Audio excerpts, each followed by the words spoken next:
Sandy, you're ready with the Canada?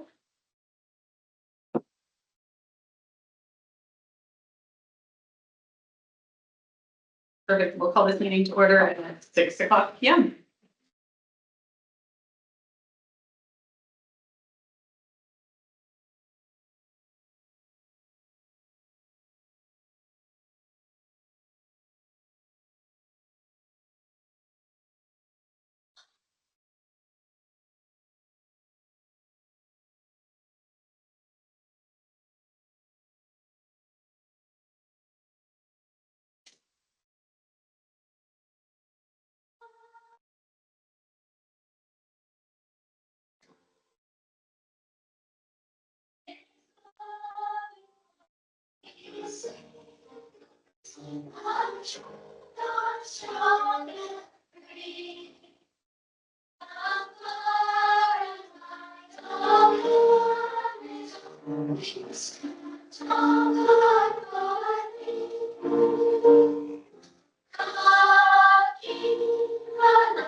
I choose to start this meeting today by recognizing the upper on Treaty 8 territory, the ancestral and current home of the Dene, Cree, and Métis people.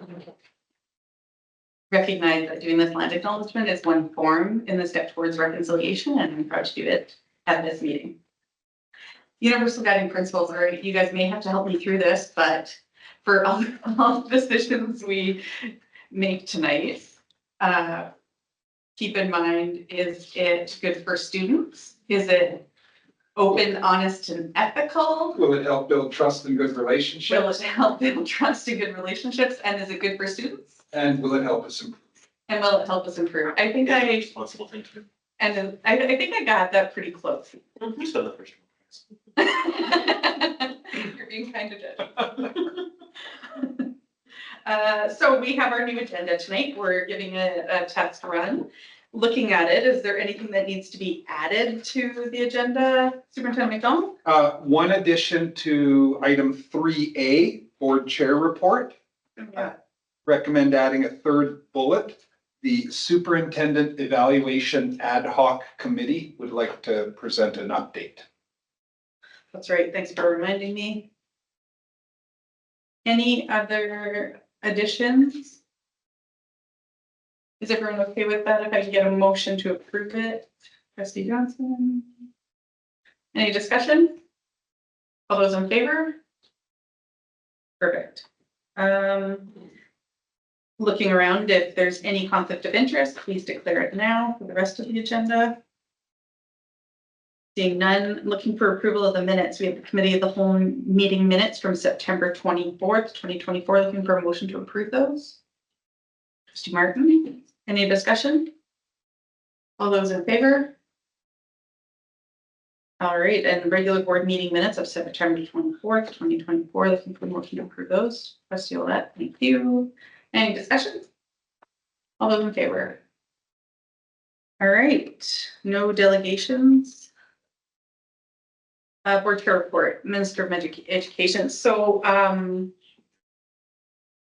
since our last board meeting, Superintendent McDonald and I, along with the board chair and the superintendent from West Province, met in Calgary for a meeting co-put on by the Alberta School Boards Association and the Ministry of Education.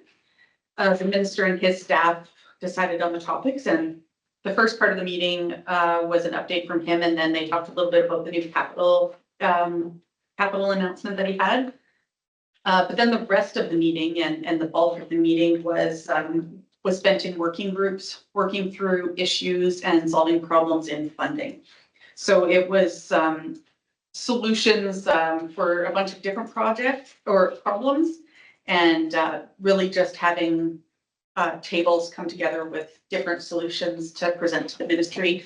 So the staff for the Minister of Education was there all day with us, taking notes, asking questions, follow-up questions. It was another really good meeting. This is the third or fourth one of these kind of working group meetings that they've put on, and I find them very beneficial for the discussion and the questions that come back from the ministry. The capital, there was nothing really for us that we didn't know on the capital part, but I believe it was the one thing that I did hear was that those decisions haven't been made yet, and to make sure that your projects are ready to go if and when you get funding, or you won't get funding, I suppose. But with the funding with the funding questions, it raised a lot of interest, and obviously it's something that we've been talking about. We talked to the minister about it earlier this school year.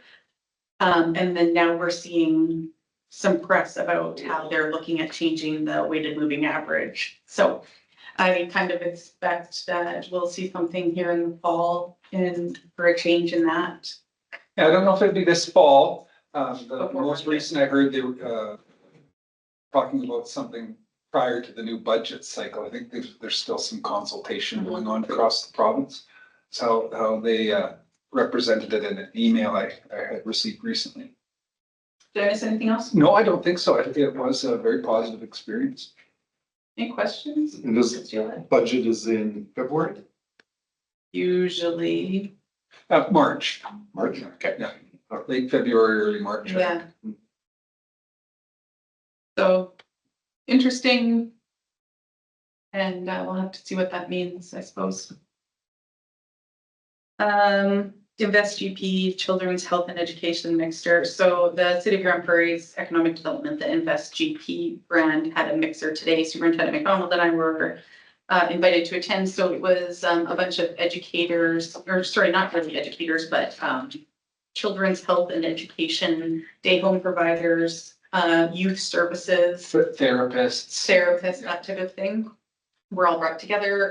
The city talked a little bit about their efforts to get more daycares and the impact that, early childcare has on the workforce and the community in general. When people have access to it, then they're able to then do whatever it is if they want to work or whatever. So it was more of a recognition mixer where people were able to network back and forth in people of that same ilk. So did I miss anything on that? No, that was another good positive experience. That was. The superintendent ad hoc committee, Vice Chair Cook's gonna report on that. Yes, so we met on Monday, October 8th, and this was my first meeting, and I think I became chair. At any rate, we, after much discussion, we have a recommendation to make, and the thinking is that this committee at the moment is an ad hoc committee that consisted of your board chair and vice chair, and then of course superintendent. And so the thinking is certainly to increase transparency, opportunity for more voices to be heard. We'd like to consideration to add a third member. So first of all, change the ad hoc committee to actually become a standing committee, so from ad hoc to standing. Add a third member, so it would be the chair, the vice chair, and then another member of our board. And then at that time, there would be the opportunity then for the committee to move forth and sort of develop the terms of reference. And I think you all know we've had sort of some discussion around superintendent evaluation committee and consultants and et cetera. But those are kind of the three things that I'm wondering if there would be some consideration for. I have a motion, but maybe should I ask if there's any, should I make the motion or should I ask if there's any questions? Sure. Any questions or comments? Okay, so I would just like to make a motion that the superintendent evaluation ad hoc committee be moved to become a standing committee with the addition of a third member of the board in addition to the chair and vice chair, and that then the committee would go on to develop terms of reference.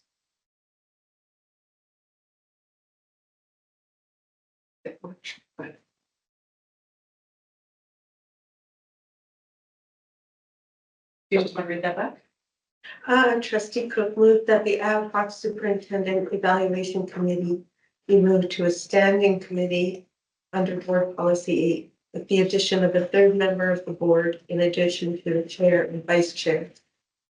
And the committee would go on to develop terms of the. Perfect. That motion seems in order. Is there any questions on the motion or the process or? All right, well then I'll call question. All those in favor? Well, that was easy. All right, thank you. Then we'll move to Vice Chair Cook on the audit committee. Just Oh, sorry, sorry. back to that. Did the board want to wait on selecting a third member?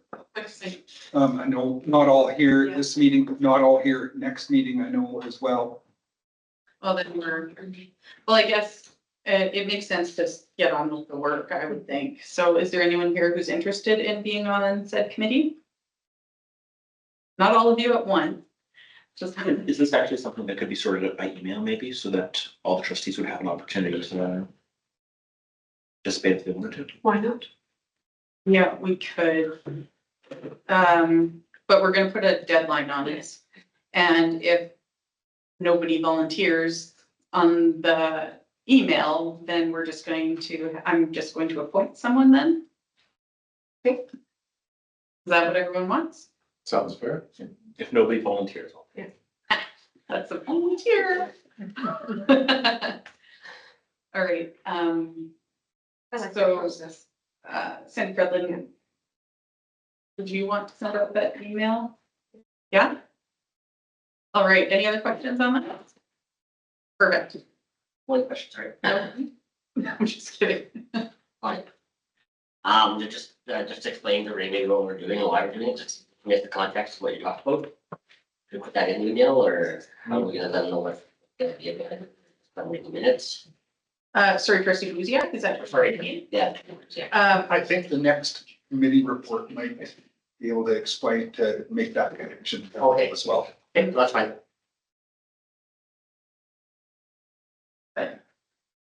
When the board policy Oh, committee in the policy. provides their update, Gotcha, okay.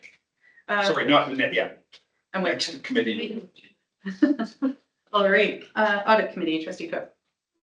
So just today, we had our first audit committee meeting of the year. And I'd just like to give thanks to our public members, Christy Hedges and Michelle Rieger, who are part of the committee along with all the rest of our. And just, very briefly, we selected an audit chair, which happened to be myself. We have had a bit of a year sort of in review. We had our auditor present, that was Fletcher Bujic, as we all know, to just talk a little bit about the process. And there was some kind of discussion around compensation review that I think that we sort of all heard about. And that was really the bulk of the agenda. And my thanks also to Associate Superintendent Oladell and his team for providing the year in review information for us. Any questions for trustee Cook, vice chair? All those in favor? Or no, we don't need to, I was gonna accept it, but we don't need to. All right. Professional Development Fund Committee, trustee Willett. Perfect. So, the Developmental Fund Committee met also this afternoon. There is, on the committee, there is 2 teacher reps, 1 board member myself, and a member of the school division senior education administration team. So for on the committee, so the school division supports the professional development of teachers in its employ and specifically requests that teachers continuously seek to improve their professional qualifications, practices, and abilities by taking courses for that purpose. So today we had 32 PD requests and 6 PL requests. As far as PD requests, that total came to close to $150,000. And in the PL requests, again, close to $12,000. Our budget for the year is $320,000.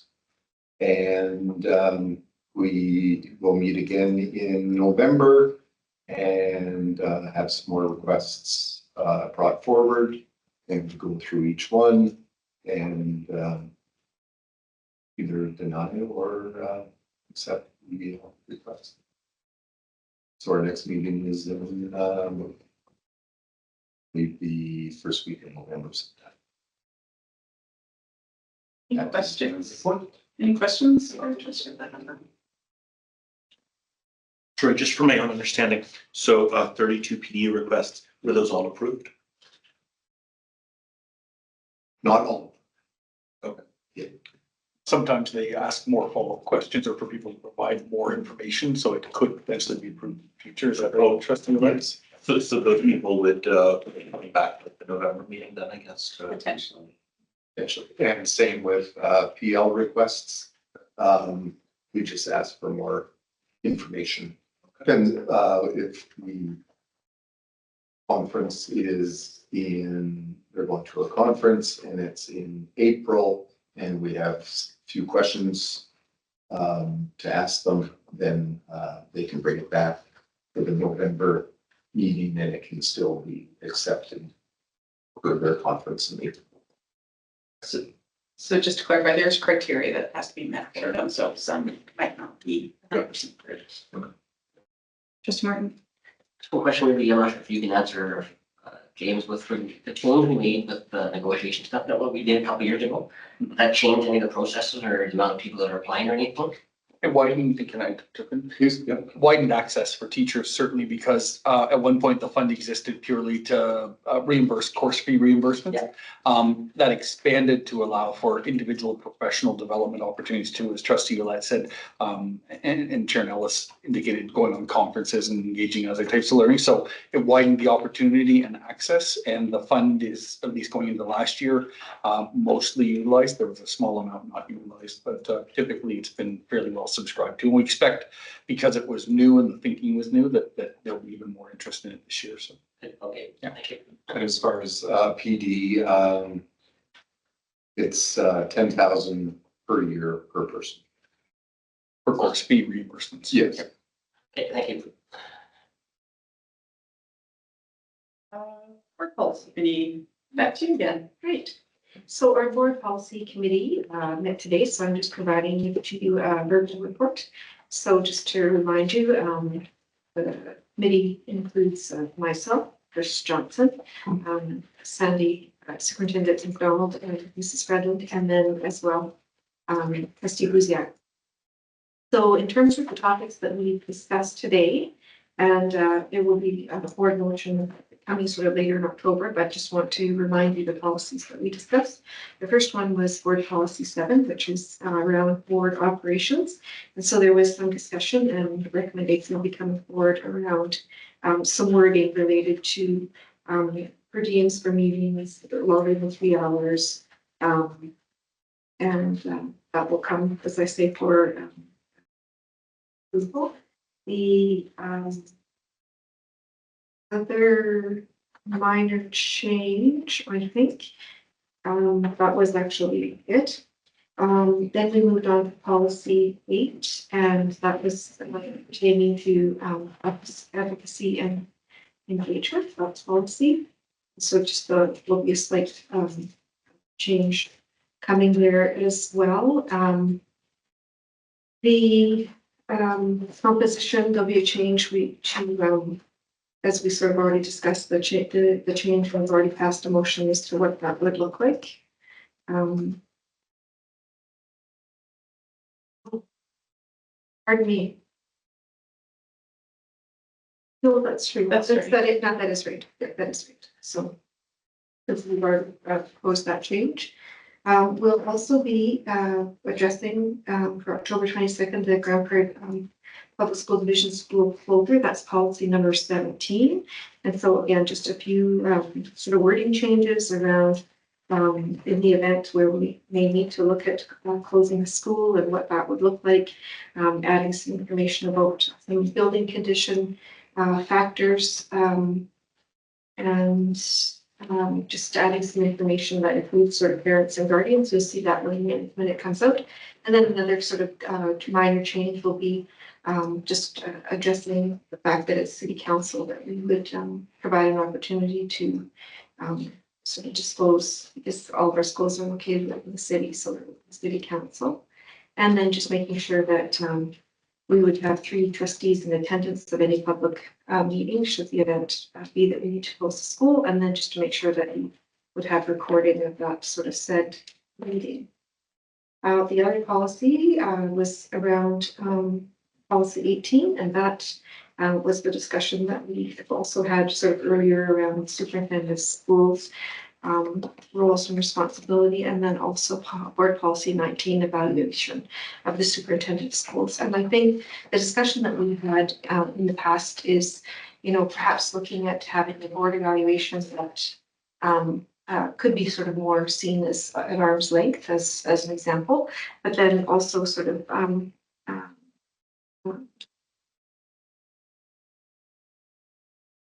looking at having a process, and there'll be more work sort of being done sort of on this. And I think, like, as I said, we've had some discussion around for the evaluation, and it's very timely as we just completed an evaluation. And like I said, there'll be more to come related to that. And then the other thing is just around building a work plan for policy review. So we had some discussion about whether we would review policies sequentially, whether we'd be looking at them from last review dates. I think we have some good suggestions to make around how we will review policies and look at policies. That was kind of the highlights. It was, but if I could just add one point to Trustee Martin's question from the earlier Yeah. agenda item. Yeah. The concept of having a standing committee leading the superintendent performance evaluation was a suggestion put forward by Trustee Buziak in the policy committee as well. So as he suggested that, the policy committee was also making that recommendation, or sorry, the ad hoc committee. Any questions? Exciting work. Yeah, well, we look forward to those approvals on October 22nd. Advocacy and Engagement Committee, Trustee Martin. Thank you. The meeting minutes are there from the September meeting, as well as the draft meeting minutes for one from the first. And essentially, the meeting update kind of just went through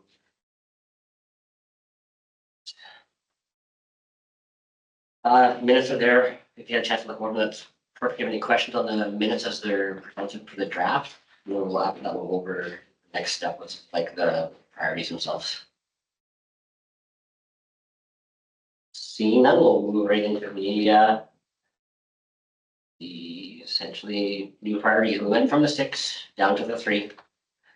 Student outcomes, funding, and staffing. Some of the questions we're wondering if after you guys looked at them, do you guys see if there's anything from going from 6 to 3? Is there anything we're missing from the 6 that's down to that's imperative where we should be including? Nothing, no. Just one question on, so we have student outcomes. And then funding and then staffing. Should we, I think I asked this last time about having Grand Prairie Public School Division in there, because these are our advocacy priorities. So when you say we believe that for Alberta underfunding, we believe that for Alberta to continue to succeed as one of the most successful K-12 education systems in the world, education funding must be increased, be flexible, and be equitable. Should we not have that Grand Prairie Public School Division? Don't need to answer, would you mind? Yeah. I asked last Yeah. time also. So this isn't what it's gonna look like, right? It's gonna be on some kind of brochure that says Grand Prairie Public School Division. It's gonna be branded for us. Sure. So, yeah, it should be pretty obvious that it's for us. but I think wherever we could put Grand Prairie Public School Division believes, but I think it's gonna be pretty obvious on I asked the same the thing. last time. Sorry, if maybe I'll jump in on that point then. The only thing that and I'm not saying that it should be or shouldn't be, but the reflection questions that we're given here, what is missing? The only thing I can see is, I think everything else falls into these categories that was on our ones before, except for the value we place on public education. I don't know that we need a fourth bullet for that, but if one's missing, I think that's the one that's missing. For your considerations.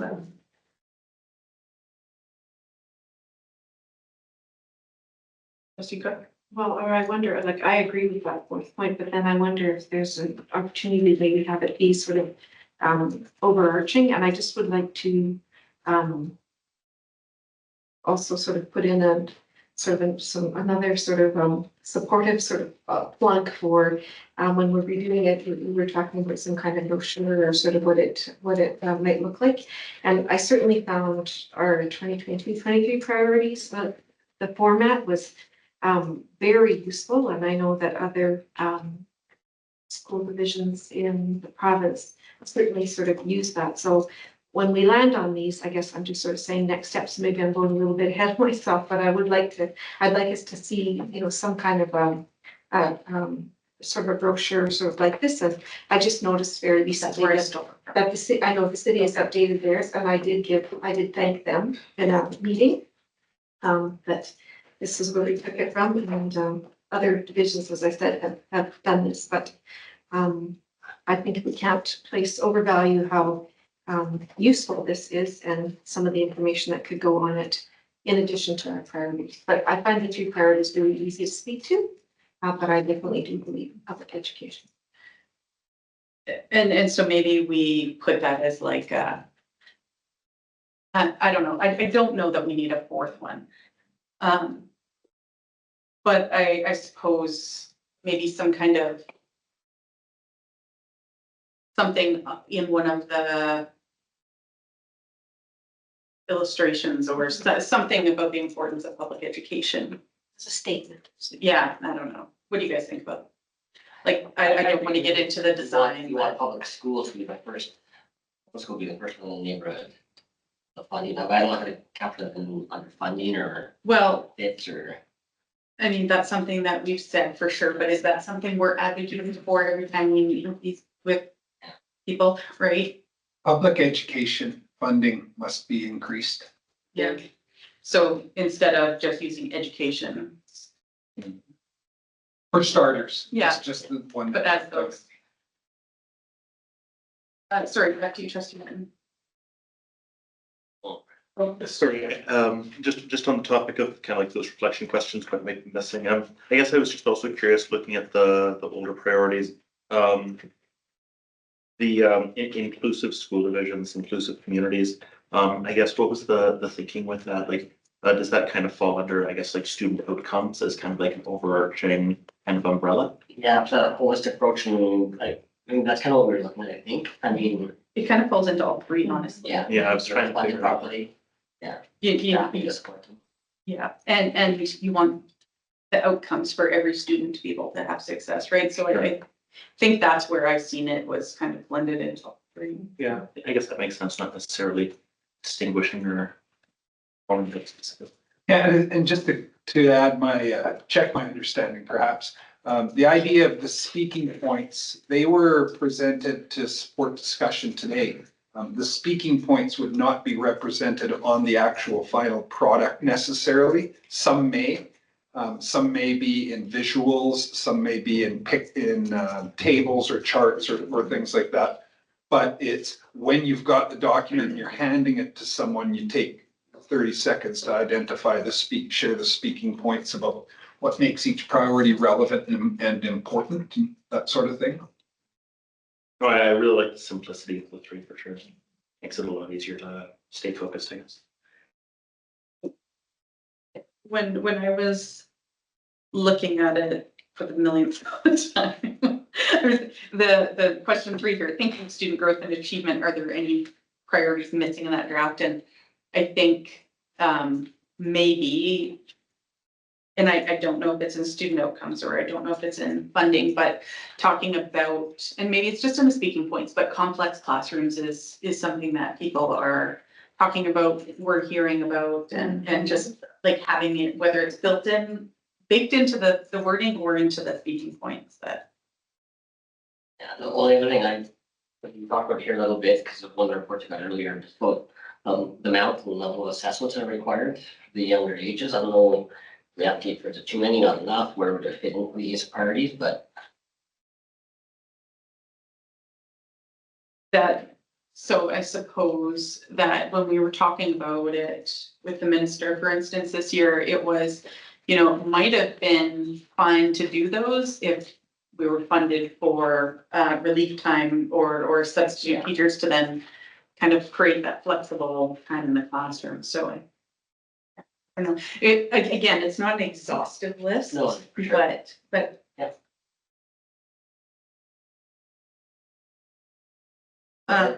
Go ahead. Yeah, so any other of those questions that had something stirring in your guys' mind, or when you're looking at this, you want something else added to it? This is, we're stuck with this for at least a year, and potentially we're hoping these are 2-year priorities. I think it captures certainly what we heard on the division-wide survey. I think it captures the overarching priorities, the feedback that we got there. I think these are the most important things that our stakeholders want us to be advocating for. Next step, essentially, we'll take that feedback, review the stuff before the October 22nd meeting. Finalize, or we happy with what we got here? I think got clear direction here. Okay. Yeah, yeah. Build something, we'll bring it to the 22nd meeting then. Well, I think, Preparation for that. I think we, unless there's something else, we probably just direct administration to make the brochure then. Yeah. Yeah. What we have and And Draft. in draft, okay, and so I'm just putting this out there that at the end of this month and, Oh, yeah, not bringing a draft that's gonna get sent back for major revisions. okay. And we also, we're meeting with the Public School Boards Association of Alberta later this month, so we could give them a draft copy, they'll never know, we update it later, but. Yeah, that meeting's on the 29th. So, yeah. That's good work, I'm really happy with the process that happened for this, getting input from so many different areas, it was great. Anything else to add to that, Trustee Martin? that's it. Yeah, again, just want to have us all ready for those that are attending the SBA. The biggest thing and for the SBA meeting here, so. Superintendent McDonald, thanks a lot for your work on that. It was really good starting point to help our discussions. Thank you. Individual trustee reports. So I'll start with you, Trustee Martin. Is anybody available to attend TTLC on October 29th? Could I contact with them to the commission? Yeah, you're there already, so I'm out of town, I can't make it. Yeah, I can. You go to those ones, TTLC? I'll be at that one. You'll, I you will, mind sending me an invite? yeah, I will not be out of town. Yeah, I don't mind doing that if somebody sends me an invite. Everybody very well for it. October 25th, Thanks. student advisory. Yeah. You had said you didn't think you could make that one. I'm relating, I may be, get off. Oh, Sorry, sorry, so. Anything else, Trustee? Well, that's it. So we're going to. Should be okay. I'm just disappointed I can't attend our student advisory on October 25th, so. Sad about They'll that, hold it but against I'll you. have to- I'll make up. No. Okay, let's seal it. I had 2 points. One, November 8th. The board was asked to send a representative to the 3D. 3D charity tournament. Thank you, the Ryan Wagner Award for the 3D Charity tournament. charity tournament, is that what they're called? The 3 divisions. So if it's a memorial award and it's presented to one student each year and it's being presented on November 8th. To one school, Yeah, to one the school. school that was the largest fundraiser, the charity tournament. So it's being awarded to St. Mary's in Beaver Lodge. And I can't make it out because I have an appointment right before. I'm wondering if anyone else would be able to go. And if you go, they just want you to bring greetings and thanks on behalf of the Cranberry Public. Okay. Oh, that would be great. I did attend last year. Yeah, you did. It was really heartfelt. Oh, great. I will send you the information on that. Thanks a lot. My other thing is I was just looking for an update from the naming rights working group committee. Superintendent McDonald, do you have an update on how that committee's work is going? I do, but it's not much more of an update than I presented the last year. So we received last year 2 requests from an organization or individuals to name parts or provide a significant sponsorship to a school. Trustee Cook and Trustee Ouellette were nominated by the board last year to be the trustee representatives so that we can follow the procedure identified in the administrative procedure. And the number just flew out of my head, I apologize. So the update is that we had these 2 requests and they were both for the same school we had our initial trustees meeting last year, talked about the process.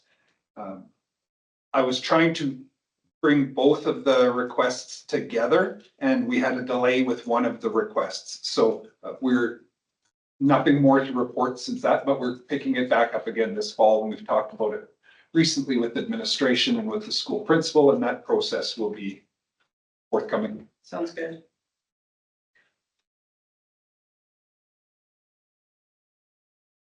Superintendent's report. Thank you, Chair. So included in my report are a number of items for information. There's 2 I'd like to highlight. One being Orange Shirt Day, and I have a short video that Ms. Crichton is going to play for us. And the second would be the student enrollment summary, and we have our Director of System Planning, Kim Frickus, with us this evening, and she'll speak to that report. Before we get into those 2 specific things from the items for information, I'd like to open it up for questions on any of the other content that was shared for information.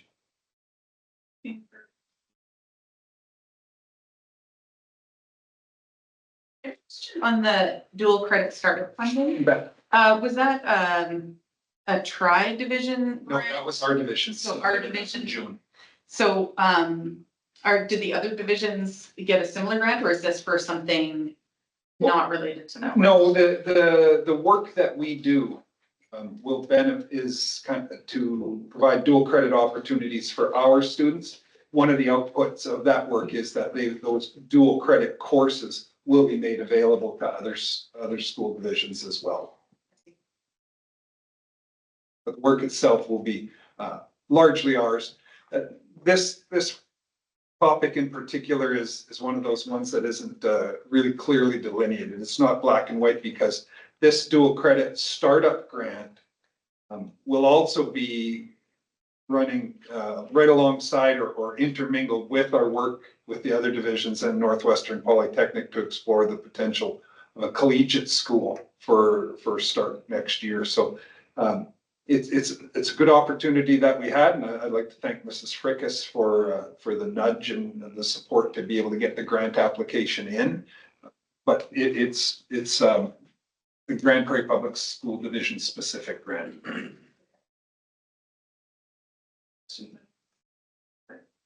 Okay, then we'll start with our video. Now, just before you hit play, a little context. I added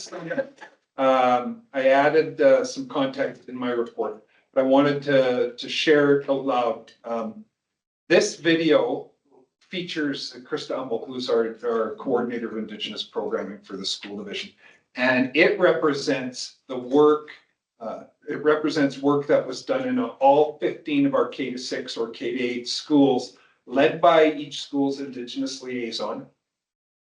Work produced by students and staff to fulfill the board's goal of doing something in our schools prior to September 30th, the National Day for Truth and Reconciliation, so that our students and by extension, their families would have some additional context, have some momentum going into the non-operational day or September 30th. So it's really something to see, and I hope you enjoy it.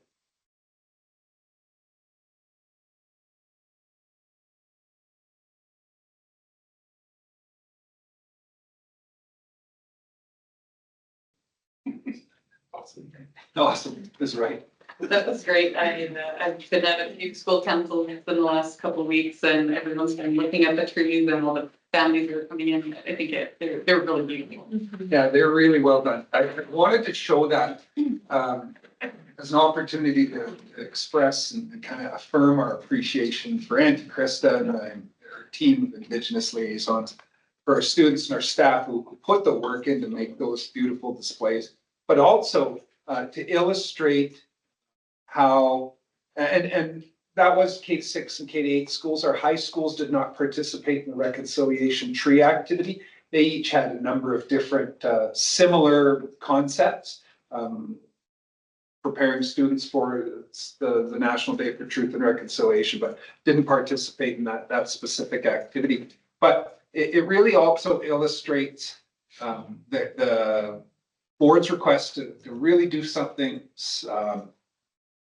deliberate to prepare students for the day, so that there's some instruction provided, but also to illustrate the connection, the many interconnections between activities like that might not appear to have a really direct literacy or numeracy connection, but absolute strong connection to our 3-year education plan. With the belonging priority. So really something special to see, and I thank you for sharing that time with us. And now I'd like to turn it over to Mrs. Frickus to talk to us about the our student enrollment summary from the this year, sorry. So going into this year, we had projected a 3.1% increase. If we look historically back at the last few years, in 2022, we had projected 1.1 and we had 4.87% increase. In 2023, did a projection of 2.05 and had 4.88% increase. When we were doing the projections in spring and finalizing our numbers, really looking at the government information, looking at what was happening with the economy. And at that time, we felt that we were going to have the same growth that we had had the last 2 years. Didn't know if it would reach those 4.88 and 4.87. So we projected 3.1. Our reality is we came in at 1.36% growth. So as you can see in the report, we have it broke down, projected against grade levels. And then we also have enrollments by school, looking at what they were last September compared to this September. This year's analysis, though, really lies in the more detailed information when we are looking at where our students are transferring in from and where they're transferring out. So the biggest change that we saw this year is that migration to Grand Prairie that Alberta is calling. We saw a significant decline in students that were coming from other provinces. So last year we had 230 students that came from other provinces in Canada. This year we had 108. And then also last year, 271 from other Alberta schools, whereas this year we only had 216. So it's really that migration in that we didn't see, that we were projecting to see this year. When we go grade level and schools, grade 9 continues to be an area of significant growth for us. We definitely, again, this year gained about 24 French immersion students into our grade 9 program from other programs within the city of Grand Prairie. So that's definitely an area that continues to grow for us. Our Puff preschool hasn't quite met our projection yet. There is a typo in the analysis there, but we have until December to continue to enroll those students and be funded for those students and have them in our funding count. And so even since we did numbers on the 29th, we're up students already from that date. So we believe that that projection for Puff will be met by that December date. The other piece is if we look at our total transfer ins this year, we had 710 and we had about 632 transfer outs. We compare that to the previous year's 875 versus 684. So it's really that migration in that we're not seeing. Our transfer outs are very similar. Looking at transfers between the other two divisions within the city and just outside of the city, we're not seeing any major changes there, those trend lines. And for the most part, we're pretty even with ins and outs. And so there's nothing there that caused us concern or to look at anything specific with schools. Definitely with Harry Belfer opening their new school, we did lose some students, but those students were students who lived in the county. So we knew and had expected a little bit of that to happen this year as well. We continue to work with our schools. If you look at the second chart, it does show some of our schools are down in enrollment from what they were last September. And then when I look at them against projection, there are certain schools that we were specifically looking at, but when I go in and dig into their data, a lot of the down is students moving out and students not moving in to replace them. So as a whole, there was no specific school that we were really concerned about the decreases because it wasn't a case of them losing to a neighborhood school in another division. So it didn't ask us. We didn't ask ourselves those programming questions because it really was, they were leaving the area and we weren't having students move in to replace those students from out of the city. Any specific questions? So, like, Brisbane, Campbell and Riverstone, you know, the two biggest Canadian. Mhm. How are we for like utilization and space going forward? We can need to see some more migration into our community. So Isabel Campbell definitely is at capacity. So that's a school that we've been looking at through our capital planning process. Riverstone still has capacity because Riverstone was built for the larger capacity. So off the top of my head, about 750 compared to 950. So quite a bit more space over at Riverstone than what Isabel Campbell was originally built for. Okay. Yeah. We have room at Campbell for more. For, Stuff or no? yes, Will you? Yeah. two more, I believe. We have room for At two least. more. Number 4, and that is will be part of our November modular submission to Alberta Education.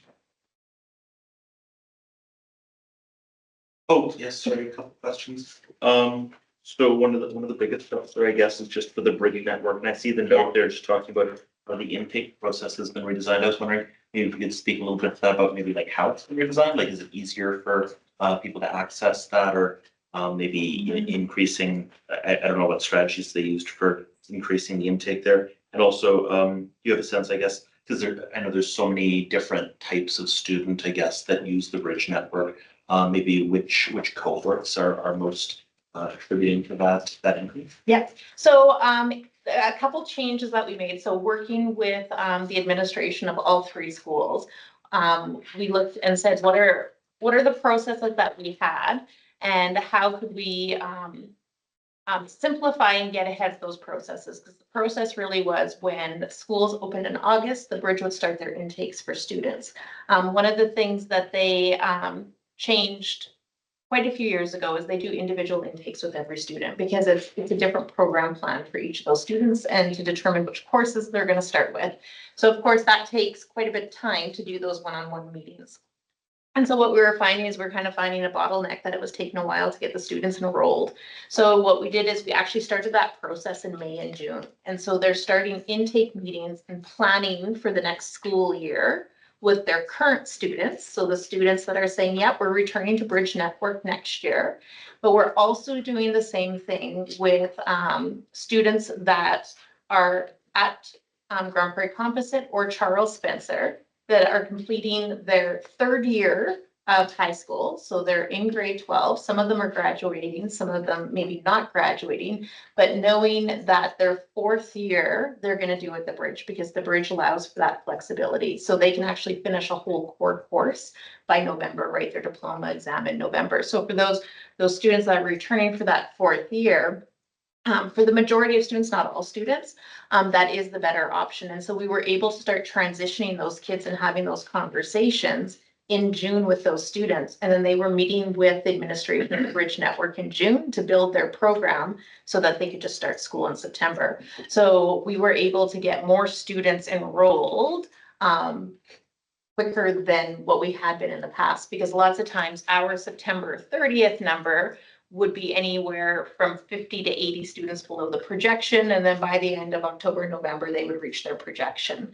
And so by moving those things forward and some of those processes into May and June, we were able to get students started. And then the new students were the ones that then they were making appointments with and meeting with, that were choosing the Bridge as a school to enroll in for the current school year. Okay, so the actual number of students that isn't maybe as dramatic of an increase as is shown there, but they're able to enroll sooner in the school year than the other ones. Yeah, and then we have them captured in that September 30th count. That's really cool. Yeah. Did you get past the question? Can I just jump in and add another point on that?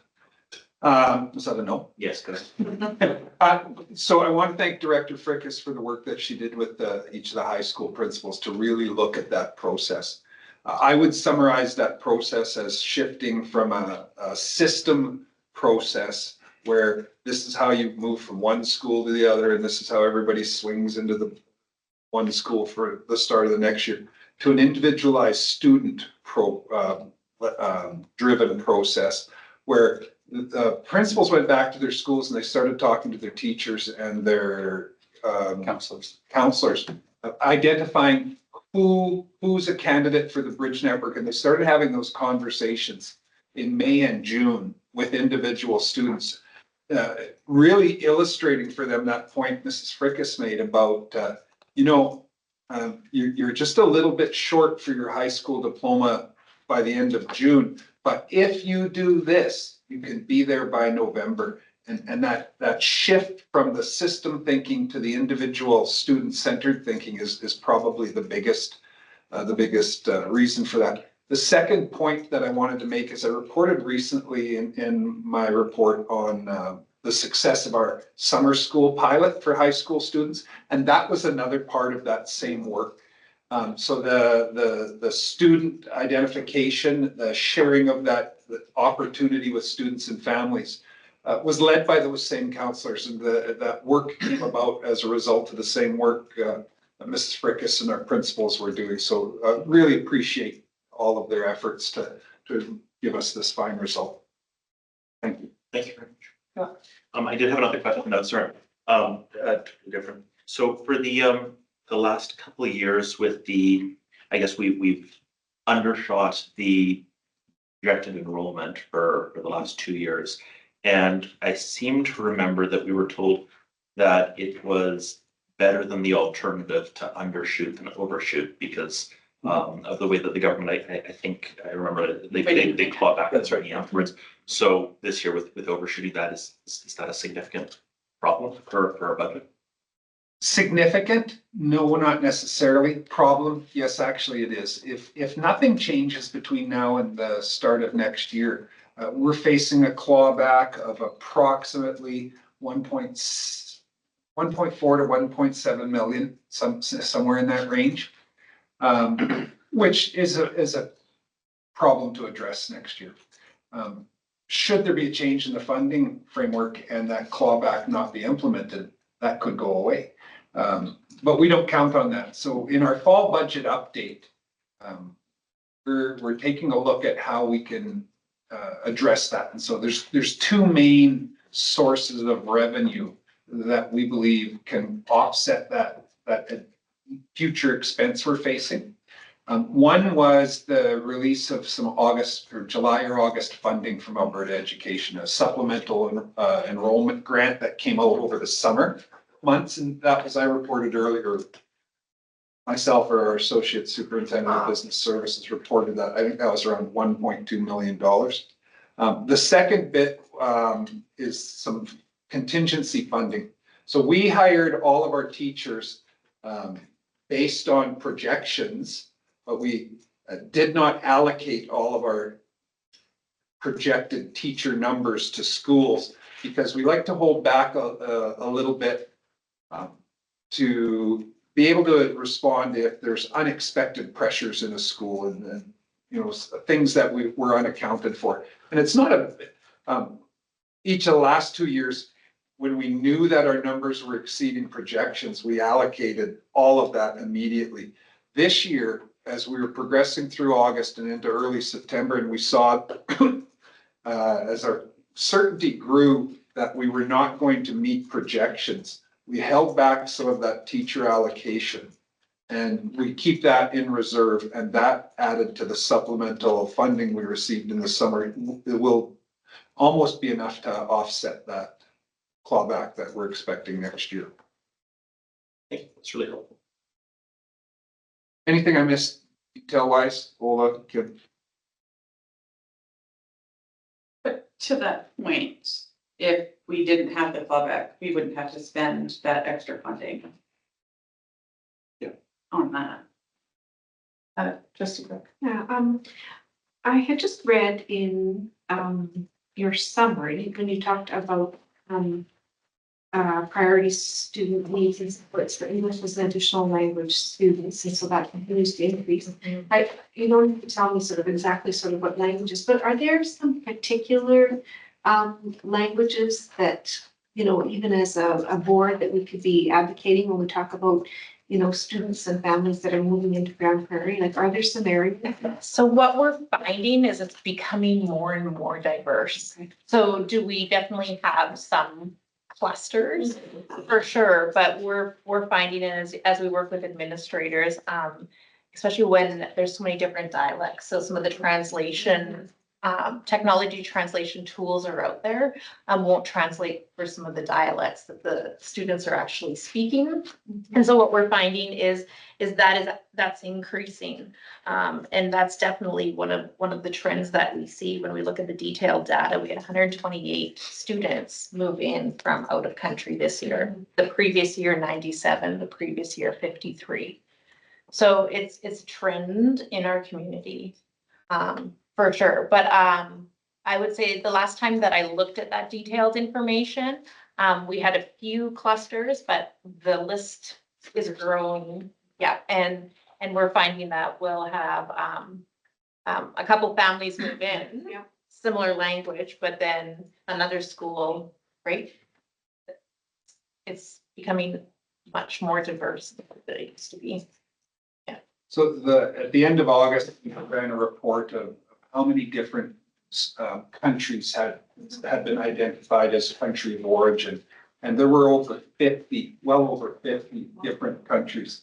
But of those countries, 1, 2, 3, 4, 5, 6, 7 of those countries had 16 or more students who were in the division. And there were 2 or 3 that were in high double digits or over 100. So there are some clusters, but what we really learned over the last couple of years is the point that Mrs. Frickus made about the number of dialects. You can have 20 students from some of these countries and have 7 or 8 different dialects that are substantially different. It really kind of adds to the challenge of supporting those students. Mhm. It does. Part of it is the mother tongue and is less relevant to the work we do in the classroom and but very relevant to how we connect with parents and those sorts of things. So it's complex that way. Additional language learning practices are somewhat universal, irrelevant to where people come from, but it's being able to connect with all the families that gives us probably our biggest challenge. One of the things that we are doing, and you'll see as we move forward in our social media and our advertising, is really pushing our community back to our webpage, because the new webpage has the translate feature on it. And so as much as we can, putting as much information as we can directly on our webpage, so that if families have English as an additional language, they can use the translate feature so that they can be reading about what kindergarten programming that we offer, and what is KinderPal, and so as much as we can, that information is being populated on there instead of PDFs and in different ways that we used to send information out.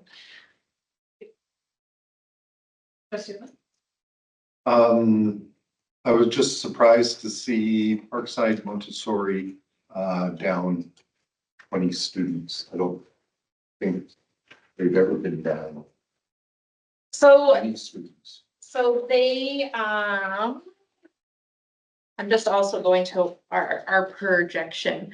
So the school from last September is down, but they were at what their projection was. So when I worked with, Ms. Schmerich, the principal over there, and for Parkside, Full Montrose, and GPPSD, we work, more directly with the principals than we do at our other schools for projections, because of them being schools of choice.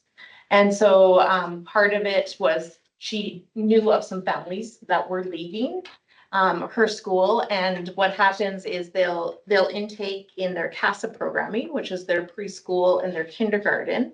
And at certain times, grade 1 as well, they'll intake new students. But beyond that, they don't intake new students into Montessori unless they've had Montessori background.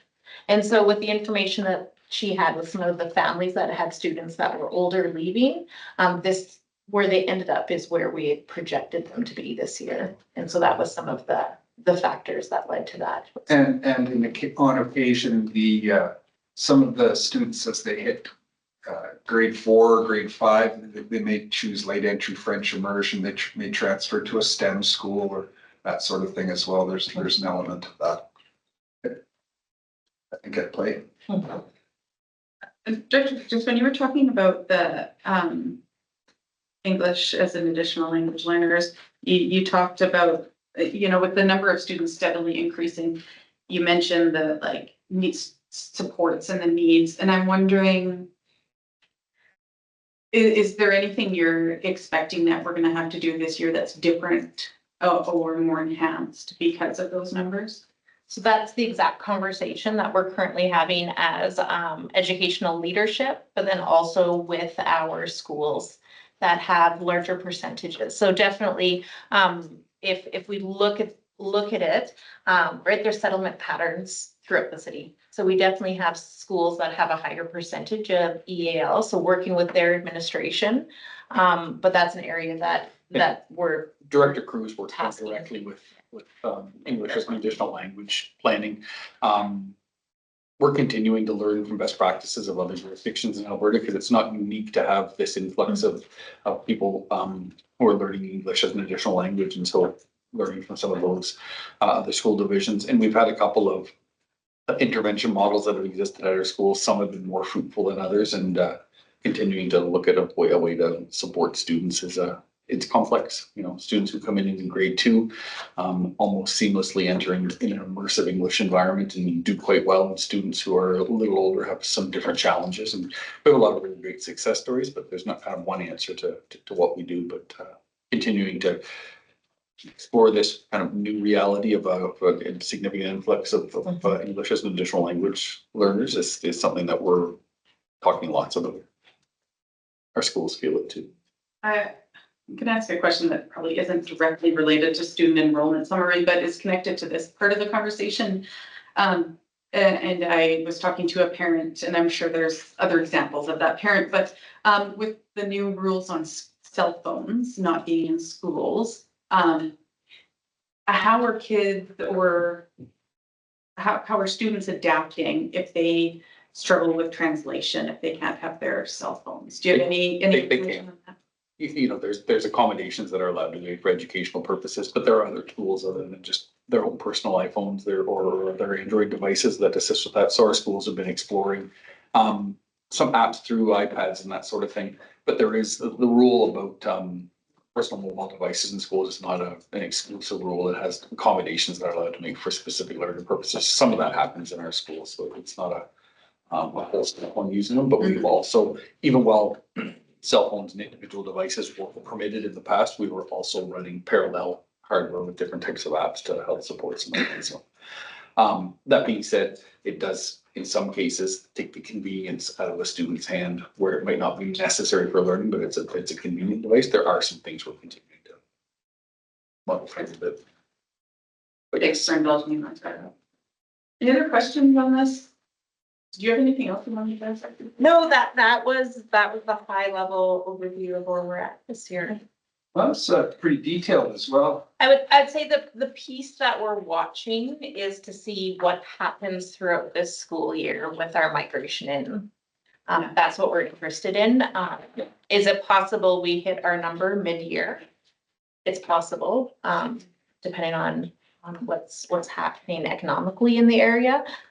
So that's something that we continue to watch on a regular basis, is looking at those transfer ins, but also our transfer outs throughout the year this year to see what's. goes without saying, and I think it's assumed that this is a snapshot in time in the government on September 30th polls. Our enrollment data, this particular report was as of the data from September 27th, so it's accurate as of then, but as Director Fricka says, we watch all year long. We get a monthly report of students who are moving in, students who are moving out, and watch kind of where there's a significant amount of change between September and June each year. So if that continues to go up, we'll know that it looks like it has in the past. So. Yeah, just for process. So at the end of every month through the year, Deputy Superintendent Robinson runs a report on how many students have moved in over the course of the month, how many students have left. And just an additional piece of context as we've been out about and talking with colleagues in other divisions, both regionally and in other parts of the province, I would say I think our experience is similar to even talking to a colleague in one of the larger metros, they did not hit their projections either.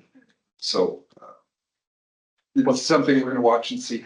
Let's say when they disconnected the Alberta's calling phone line, it worked. 1.36% growth is actually a very respectable and predictable amount of growth as a division. So we've had really exceptional growth in the last couple of years. This is manageable growth. So.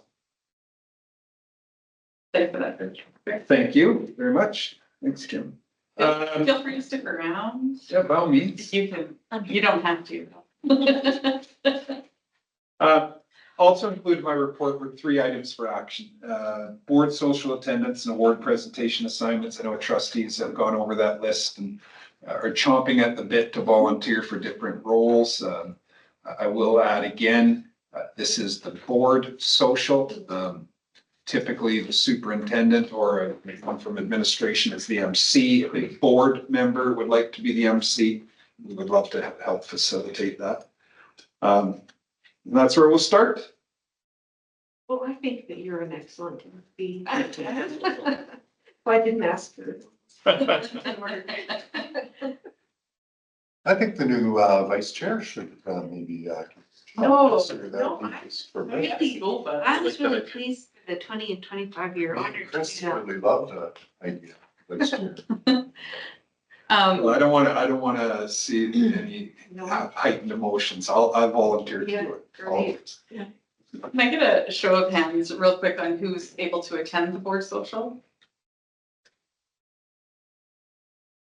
Who's that about? I feel like you're hedging your bets there. It should be good. So I'm not 100% with trustee Buziak, but once we figure him into it, is the board okay with giving administration permission to just assign us roles at Board social, sure, are we okay with that?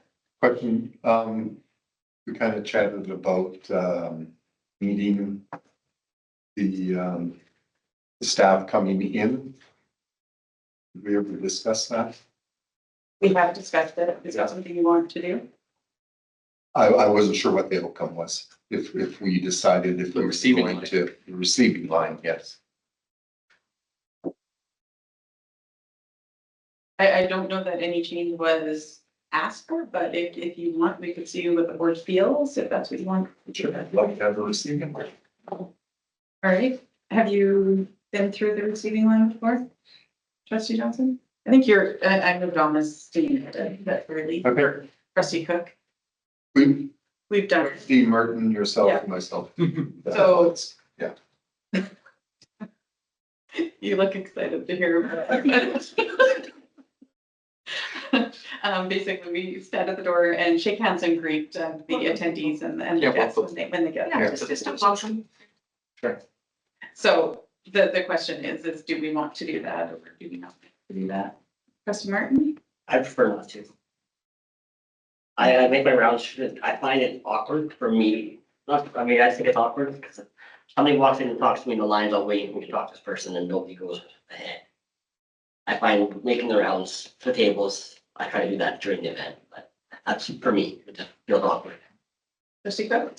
I like it because it gives an opportunity to just greet people. I don't stop and have great long conversations. It's just like, welcome, welcome, welcome. It's sort of something we've done a little bit for Striving for Excellence. I do with other events. It's just a quick meet, greet, welcome, come on in. That's it.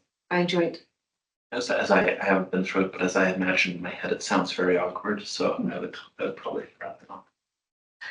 Fair. I also find it very awkward and bottlenecky because if you run into someone you know, then it ends up.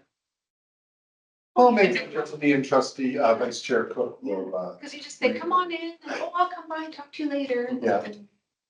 It could be a loose net of trustees at the front end as opposed to a line. Opposed to the line at the door, because that was. Yeah, line at the door doesn't work, but yeah, I didn't go, I felt. No. I don't think it typically causes a tremendous bottleneck though, because the doors are wide, there's multiple ways in. But 100% did.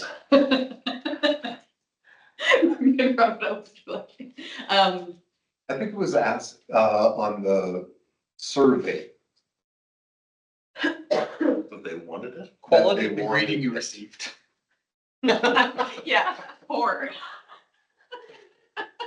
Rate your satisfaction, it's the quality of Quality the express, survey. So I'm hearing no official line, Something in that. possibly, and that's funny. Okay, so back to the question I had asked, we're okay with administration allocating the duties, yeah? Yes. Are you okay with that? We'll report back next. We'll get a response from trustee Buziak. Perfect. Mrs. Fredlin can send him an email. And we'll include that with an update on attendance, expected attendance and anything else that's relevant to the next board meeting, which happens before the event. Tuesday of that week. Good. Okay, excellent. Thank you. Next up is kind of looking ahead. December 5th is the board's fall planning retreat. And just for the benefits of our viewers at home, when we retreat as a board, the board retreats from outside this room to inside this room. And so we're looking to, we've got the day scheduled. We're following the same agenda as we have in the past, in which the trustees will receive updates from each of our educational directors about their work plans and get a chance to really dig into learning about the priority work that's happening this year. What's different with this retreat is that the annual education results report will not be presented because the retreat is happening in December instead of November. So you'll see a draft of the annual education results report at the first meeting in November, and the final version that requires board motion to approve and adopt the annual education results report at the second board meeting in November. And that leaves a little bit of time for the planning retreat. And I've thrown some ideas in there, kind of thinking ahead to this time next year when there is a municipal election. Do you want to talk about election prep or anything like that?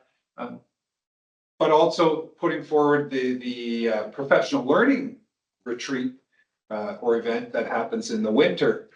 Are there topics that trustees have? And I asked you to kind of give some thought to it coming in today. I don't think we need to identify or kind of settle on anything today, but if there's any kind of questions or observations that trustees would like to share or put on the table for their colleagues to consider, it would support, the earlier we can get to it, the better it supports our ability to plan and make those days productive and beneficial for you. Do you have any thoughts on those prompts or those questions for those days? I had notes on my computer Oh, no. that died. Yeah, well. I can carry these forward to next meeting as well. I know that, I can't remember exactly what my notes said, but I remember one of them around election readiness was something that Superintendent McDonald and and you guys had seen that survey from, was it the Alberta School Boards Association around election planning and what divisions do and what they don't do. And some of the questions prompted some thinking when we were answering them. And I thought that there was some work around election planning that the division, like the board and the division could do in order to kind of make more visible and generate ideas and interest potentially in the election. So that's one thing. I'm not saying that it has to be there, but I know that was one of the things that I was thinking about, and I can't remember the other thing, but it had to do with our board evaluation. I lost it. Board orientation. I kind of feel like that's with the election planning, but I'm sorry, I cannot remember the other one, but if anyone else had any thoughts or any comments on the election readiness either.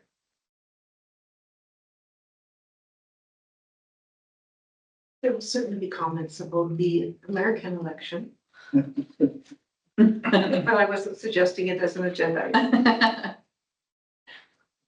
I can carry this forward and having had a chance to start the creative juices flowing a little bit, might be easier to engage in some conversation next meeting. Yeah, that's great. Put it on as business arising next meeting. And the last one is I called it item for action, but really it's just to put something on your radar as trustees. It will be future action, but not just yet. Once we heard from the audit committee today, and that audit kind of today's meeting kicks off the auditing process, and our auditors move in, I think, next week, and they're on site for 5 to 7 days, and they do their work, and then they can finish the report. At the end of November is a report from the audit committee. When that ends, we're gonna shift right into a zero-based budgeting exercise. And we talked about that first last year and mentioned it earlier this year.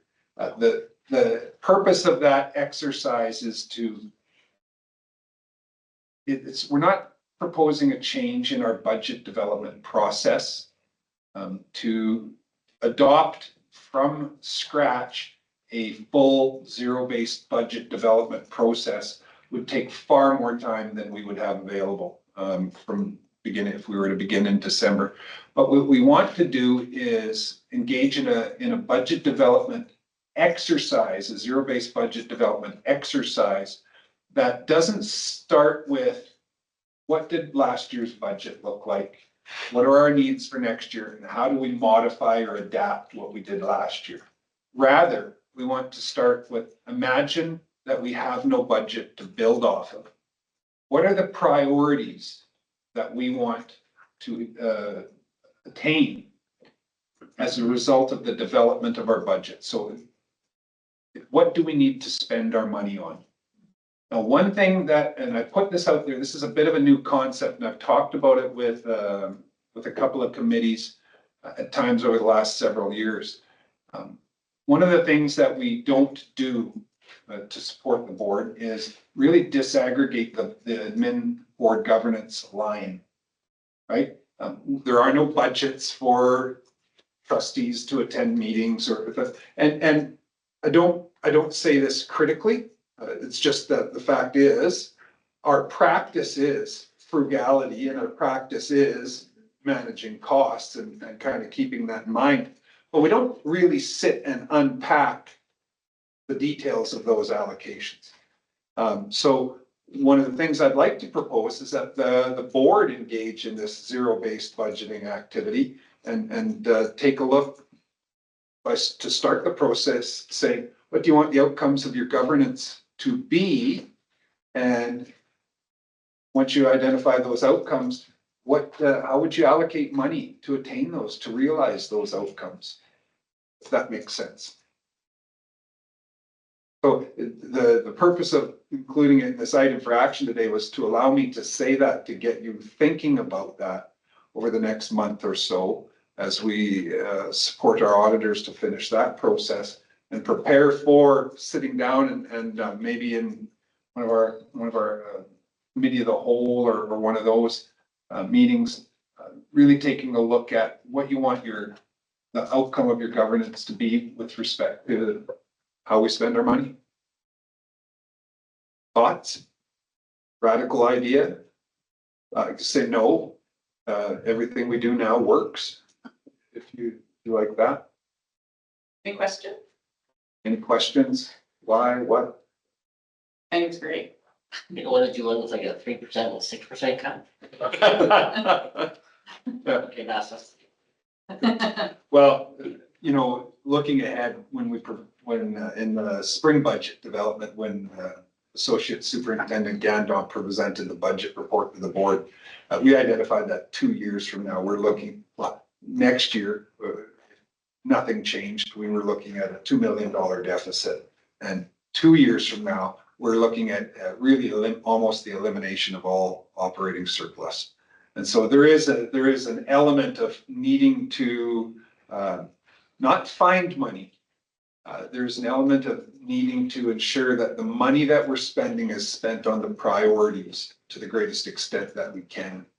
So there's an element of that, but the development of the new funding framework, continued enrollment growth, you know, those are all factors that can somewhat mitigate the potential clouds that are on the horizon. But this activity is kind of driven by that need as well. Albert.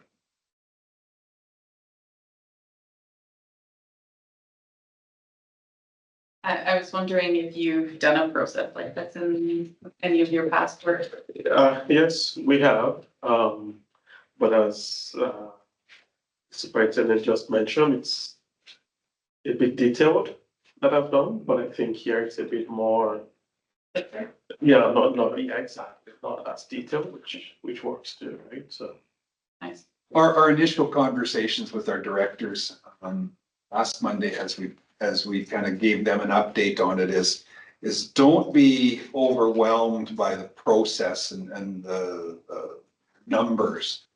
This is a mindset exercise, but it's something that we are looking at the numbers as well. But really, it's what are the priorities that we want to achieve with our system planning budget, with our teaching and learning budget, with our board administration and system governance budgets, that sort of thing.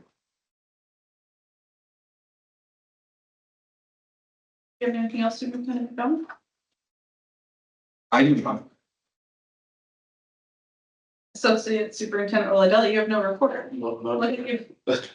Been way easy. New business, the trustee professional learning, the AFPA had the Municipal Affairs Statutes Amendment Act. I wasn't able to attend. I was traveling that day. I believe you went, trustee Cook. Did anyone else? Yes. And Associate Superintendent Oladelli And I think Superintendent Don. I did not. I was reporting on what he told me. Oh, okay.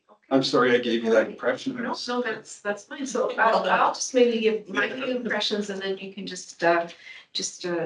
So, basically, there was a great deal of discussion related to the Bill 20, and there was a very knowledgeable, lawyer that presented.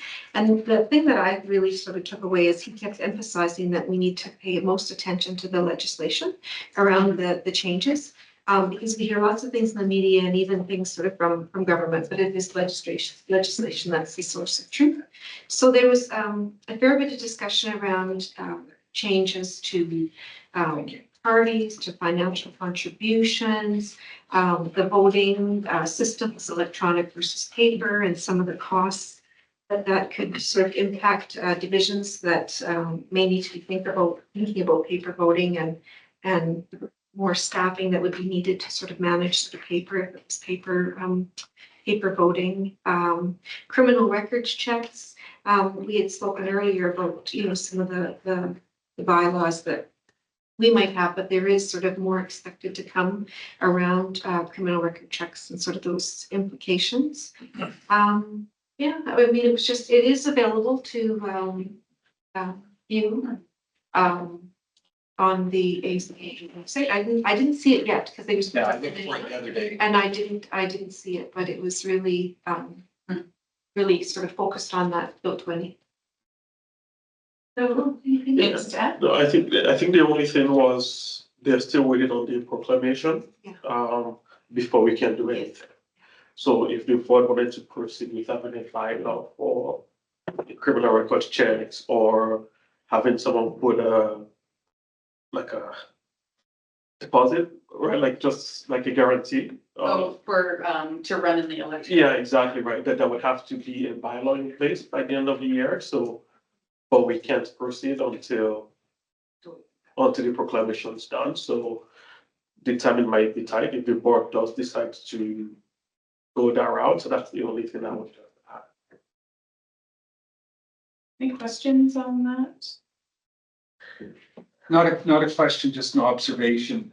When session reconvenes later this month, they start to have those discussions. It might provide an opportunity for some of the discussions to happen at the board table prior to the bill being proclaimed, just to ensure the readiness to move forward. So Trustee Cook and Associate Superintendent Oladelli both referenced the concept of criminal record checks or the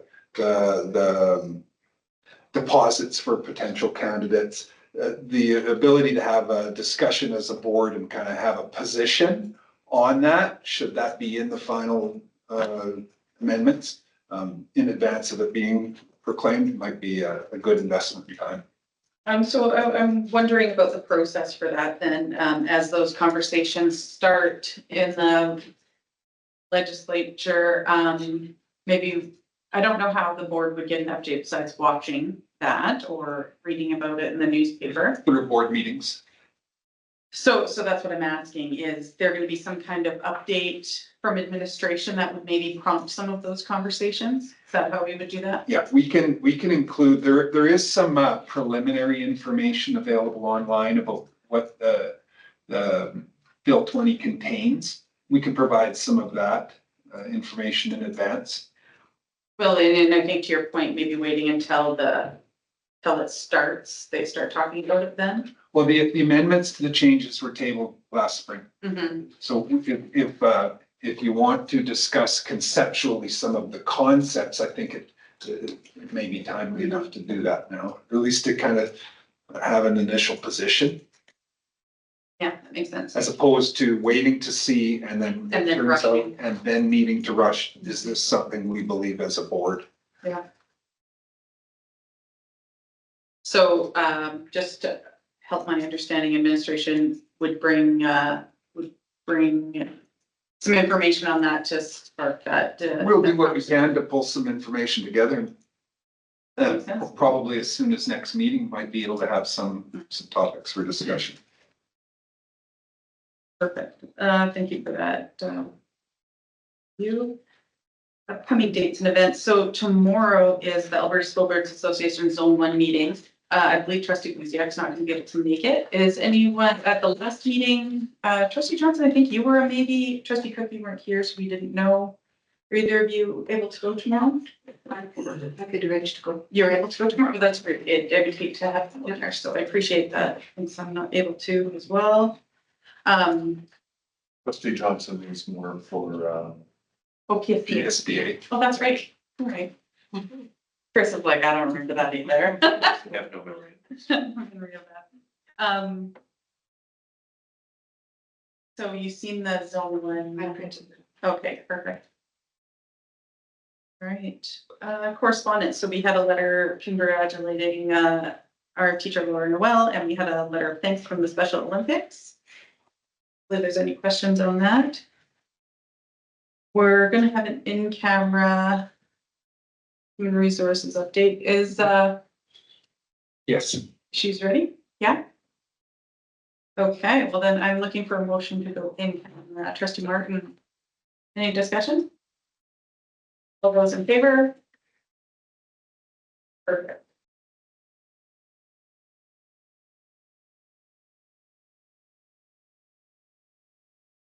All right, I'm looking for a motion to have a camera. Vice Chair Cook, I was right in the ball. Any discussion? All those in favor? Perfect. And there was no actions arising from the in-camera discussion on human resources. So I believe we will call that adjourned at 7:59 PM. Thank you, everyone. Thank you.